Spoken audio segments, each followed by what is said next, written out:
everyone! As I said in my introductory video, this series is about using instructional design. But I co-facilitate a university class on campus, and the name of the class is Instructional Technology for K-12 Teachers. You might wonder how this experience relates to instructional design rather than classical teaching. Let me clarify. So the question is, how does my experience relate to instructional design? Guided by ADDIE, which stands for Analysis, Design, Development, Implementation, and Evaluation, we started the semester with analyzing the learner's needs and expectations. It's funny that although hundreds and thousands of people all over the world identify themselves as students and check off the same boxes in numerous forms that they have to fill in, no two learners are ever the same. All of them have their own fears and dreams, anxieties and ambitions. That's why it's our responsibility to meet them where they are on this journey of acquiring new skills and knowledge. How did we do that? Let me show you.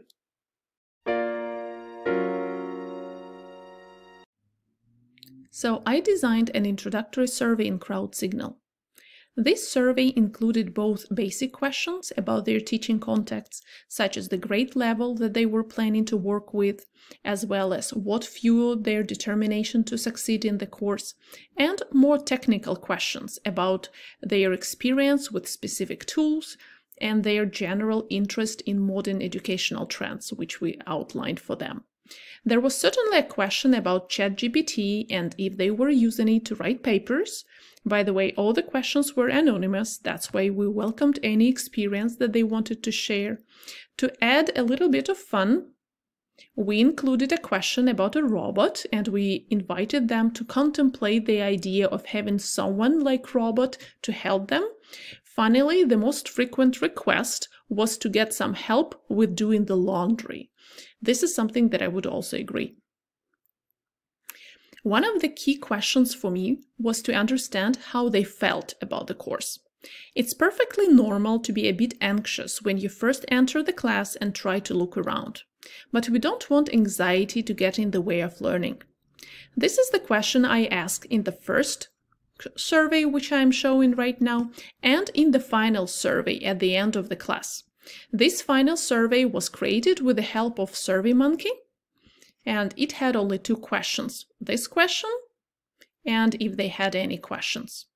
So let me show you the results that we got. These are the results that we had at the beginning of the session, and these are the results at the end of the session. Only one person reported feeling overwhelmed, whereas at the beginning there were 3. And this person reported feeling a little bit overwhelmed but had no questions. And all the others were either curious or confident.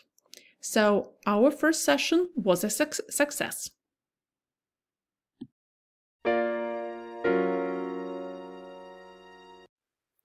I would like to highlight once again that I'm not able to share all the amazing activities that contributed to the success of our first session. Mainly because the course had existed long before I joined as a graduate assistant. That's why it has long been a gold mine for all the future teachers and all the students that attended the course. I'm just showing a little bit of what was my contribution. And here is one more thing that I wanted to show.